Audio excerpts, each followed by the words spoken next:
Hello everyone, welcome to SAP Simplified. நான் விஜய பிரபாகரன் சங்கர். இந்த வீடியோவில் நாம டிசைன் டு ஆப்ரேட் ப்ராசஸ்னா என்ன, அதுக்கு சப் ஸ்டேஜஸ் என்ன அப்படின்னு சொல்லிட்டு டீட்டெயிலாக பார்க்கலாம். Okay, so design to operate.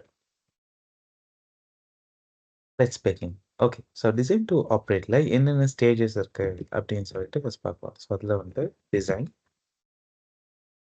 Plan, manufacture, deliver, operate. ஓகேங்களா? ஸோ டோட்டலாக 5 ஸ்டேஜஸ் இருக்கு. ஓகே. ஸோ இந்த 5 ஸ்டேஜஸ்ல என்னென்ன, எப்போ வரும் அப்படிங்கிற ஒரு கார் மேனுஃபேக்சரிங் கம்பெனி வச்சுட்டு நம்ம டீட்டெயில்டா பார்க்கலாம். ஓகே. இப்போ ஒரு சக்ஸஸ்ஃபுல்லா ரன் ஆகுற கார் மேனுஃபேக்சரிங் கம்பெனி பார்த்தீங்கன்னா, ஆல்ரெடி நெறைய மாடல்ஸ் விட்டுருப்பாங்க.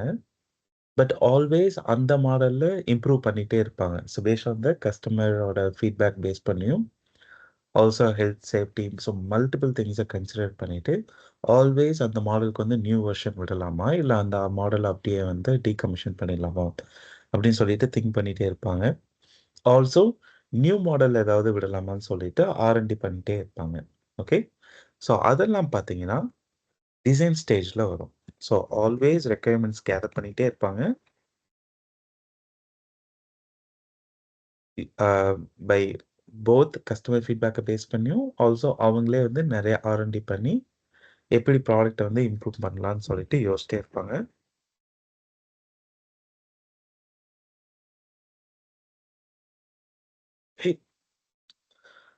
அத பேஸ் பண்ணி அவங்க என்ன பண்ணுவாங்கன்னா, ப்ராடக்ட்ட வந்து டிசைன் பண்ணுவாங்க.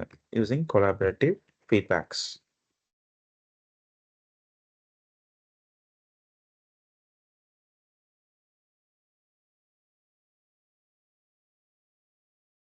ஓகே. ஸோ ஒன்ஸ் வந்து அவங்க வந்து ப்ராடக்ட்ட, அதாவது இம்ப்ரூவ்மெண்ட்ட வந்து டிசைன் பண்ணதுக்கப்புறம், அந்த இன்ஃபர்மேஷன மேனுஃபேக்சரிங் டீம் கிட்ட வந்து குடுத்துருவாங்க. For production. ஓகே. ஸோ என்னென்ன இன்ஃபர்மேஷன் குடுப்பாங்க?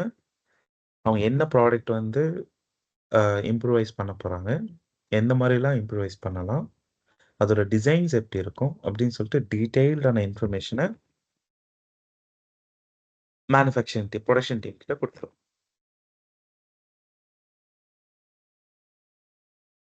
ஓகே. ஸோ இந்த பிளானிங் இன்ஃபர்மேஷன் டிசைன் பண்றது, கஸ்டமர் கிட்ட இருந்து ஃபீட்பேக் ரிசீவ் பண்ணிட்டு, அத பேஸ் பண்ணி ப்ராடக்ட் இம்ப்ரூவைஸ் பண்றது எல்லாமே டிசைன் ஸ்டேஜ்ல வரும். ஓகே. ஸோ ஒன்ஸ் டிசைன் பண்ணதுக்கப்புறம், அவங்க வந்து நெறைய பிளானிங் பண்ணுவாங்க. ஓகே. இந்த என்ஹான்ஸ்மென்ட் நம்ம பண்ண போறோம். இதுக்கு வந்து இவ்ளோ மெட்டீரியல்ஸ் தேவைப்படும். இவ்ளோ எக்ஸ்ட்ரா ரிசோர்ஸஸ் தேவைப்படும். அதே மாரி இந்த இந்த இம்ப்ரூவைஸ்டு ப்ராடக்ட் வந்து ஒன்லி இந்த பர்ட்டிகுலர் டைம்ல தான் அதிகமா சேல் ஆகும். இந்த இந்த டைம்ல சேல் வந்து அவ்வளோ இருக்காது. அப்படின்னு சொல்லிட்டு நெறைய பிளானிங் பண்ணுவாங்க. ஓகே. என்னென்ன பிளானிங் பண்ணுவாங்க? ஃபர்ஸ்ட் வந்து டிமாண்ட் ஃபோர்காஸ்ட் பண்ணுவாங்க. ஓகே. அதுக்கப்புறம் வந்து இன்வென்டரியும் ஃபோர்காஸ்ட் பண்ணுவாங்க. Inventory optimisation. ஏன்னா அப்பதான் தெரியும் எந்த டைம்ல நமக்கு வந்து எவ்வளோ ரிசோர்ஸஸ் வந்து தேவைப்படும் இந்த ப்ராடக்ட்ட வந்து ஆம் மேனுஃபேக்சர் பண்றதுக்குன்னு சொல்லிட்டு பிளான் பண்ணுவாங்க. ஸோ அதே மாரி சேல்ஸும் பிளான் பண்ணுவாங்க. Sales and operations planning. Okay. Also supply செயினும் பிளான் பண்ணுவாங்க. எப்படி நம்ம வந்து அந்த ஆர்டர் பண்ண ப்ராடக்ட்ட எண்ட் கஸ்டமர் கிட்ட வந்து சேர்க்க போறோம்னு சொல்லிட்டு எண்ட் டு எண்ட் வந்து பிளான் பண்ணுவாங்க.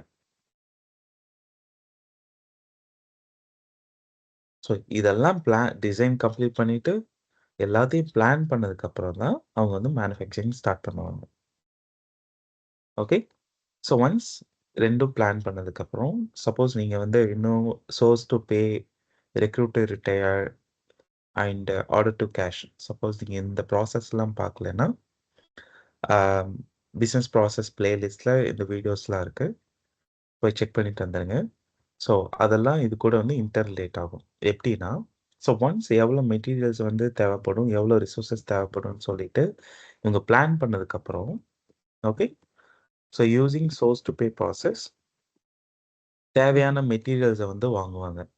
ஓகே. ஸோ இந்த ப்ராடக்ட் வந்து இவ்வளோ மெட்டீரியல்ஸ் தேவைப்படுது, இந்த டைமில் தேவைப்படுதுன்னா, source to pay process use பண்ணி அவங்க வந்து வெண்டர் கிட்ட ஒரு கான்ட்ராக்டை ஒரு அக்ரிமெண்ட்டை போட்டு எங்களுக்கு இந்த இவ்வளோ மெட்டீரியல்ஸ் இந்த டைமில் வேணும்னு சொல்லி ஸோ ப்ராப்பராக அந்தந்த டைமில் தேவையான மெட்டீரியல்ஸை வெண்டர் கிட்ட வாங்குவாங்க. இது வந்து சோர்ஸ் டு பே ப்ராசஸ் சொல்லுவோம்.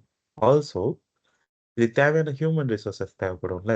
மேபி அவங்க வந்து பெர்மனன்ட் எம்ப்ளாயியாக இருக்கலாம் ஆர் கான்ட்ராக்டிங் ஒர்க்கர்ஸாக இருக்கலாம். ஆல்சோ சில சர்வீசஸ்லாம் தேவைப்படும். ஸோ அதெல்லாம் வந்து பார்த்தீங்கன்னா recruit to retire process use பண்ணி அவங்க வந்து அந்த ஹியூமன் ரிசோர்ஸஸ் வந்து ரெக்ரூட் பண்ணிப்பாங்க ஆர் கான்ட்ராக்ட் ரிசோர்ஸஸ் வந்து ஆன்போர்ட் பண்ணிப்பாங்க. ஓகே. ஆல்சோ இந்த சேல்ஸ் அண்ட் ஆப்ரேஷன்ஸ் பிளானிங் அந்த இன்ஃபர்மேஷன் எல்லாமே லீட் டு கேஷ்ங்கிற ப்ராசஸ்லேருந்து வரும். சரிங்களா? லீட் டு கேஷ் ப்ராசஸில் கம்ப்ளீட்டாக நம்ம வந்து சேல்ஸை பிளான் பண்ணி மார்க்கெட்டிங் பண்ணி எவ்வளோ எவ்வளோ சேல் ஆகும், எந்த டைமில் சேல் ஆகும், எந்த மாதிரி கஸ்டமர்ஸ்லாம் நம்ம ஃபோக்கஸ் பண்ணுறோம். ஸோ அது மாதிரி complete information lead to cash ப்ராசஸ்லேருந்து கேதர் பண்ணி வச்சுருப்பாங்க. ஸோ இதெல்லாம் பேஸ் பண்ணி தான் ப்ராடக்டோட இம்ப்ரூவ்மெண்ட்டும் ஒரு நியூ மாடல் வர்றது எல்லாத்தையும் டிசைன் பண்ணுவாங்க, பிளானும் பண்ணுவாங்க. ஓகே. சப்போஸ் நீங்கள் இந்த வீடியோஸ்லாம் பார்க்கலன்னா பிஸ்னஸ் ப்ராசஸ் பிளேலிஸ்ட்டில் இருக்குது, போய் செக் பண்ணிடுங்க கண்டிப்பாக. Okay. Now back to design to operate. So once அவங்க டிசைன் பண்ணி பிளான்லாம் பண்ணதுக்கப்புறம் அந்த இன்ஃபர்மேஷன் மேனுஃபேக்சரிங் டீம் கிட்ட கொடுத்துருவாங்க.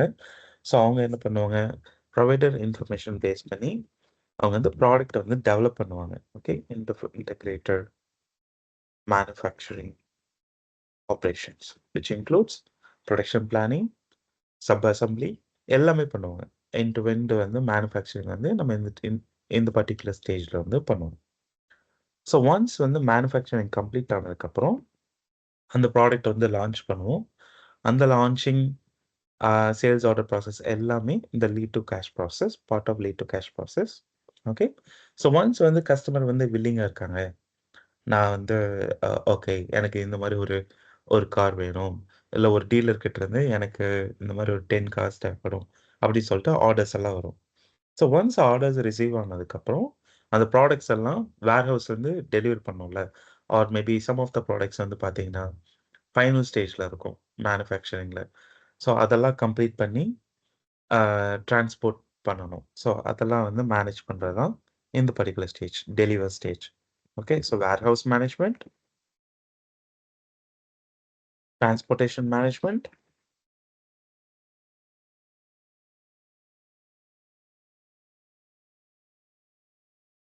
அண்ட் ஃபைனலி சம்டைம்ஸ் வந்து பார்த்தீங்கன்னா சில சில ப்ராடக்ட்ஸ் வந்து வேற ஒரு பிளான்ட்ல இருக்கும், சில ப்ராடக்ட் வந்து இன்னொரு பிளான்ட்ல இருக்கும்.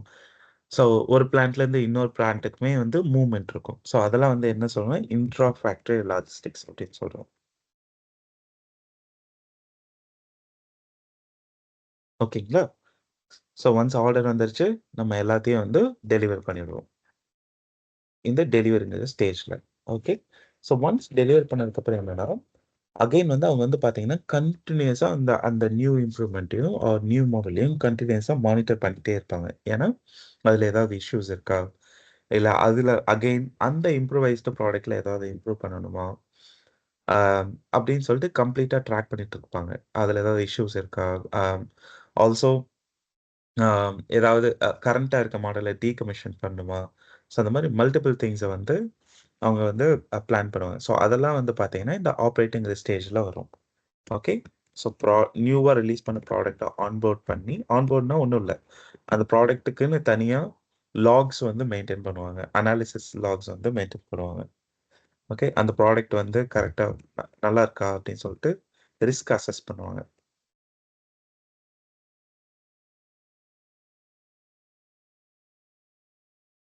Okay. Also health monitoring and performance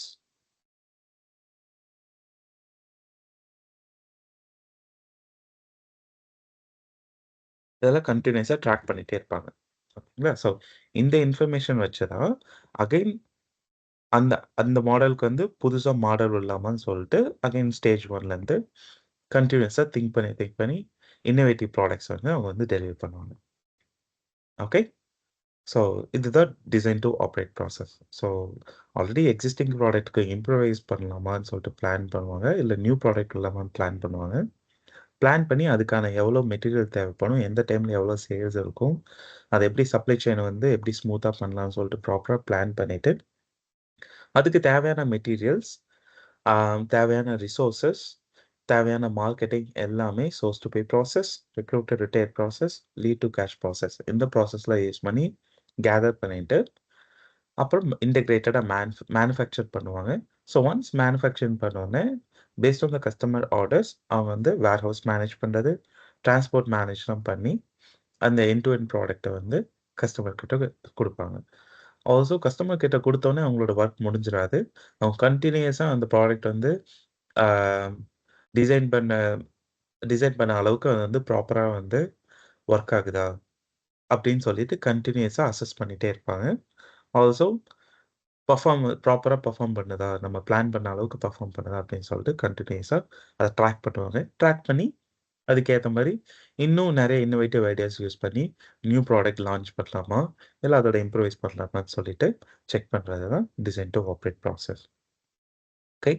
so உங்களுக்கு இப்போ டிசைன் டூ ஆப்பரேட் ப்ராசஸ்னா என்னன்னு ஒரு பேசிக் அண்டர்ஸ்டாண்டிங் கிடைச்சிருக்கும்னு நம்புறேன்.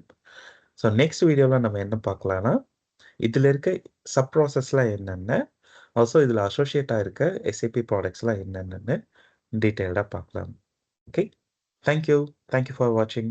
Stay tuned for the next video.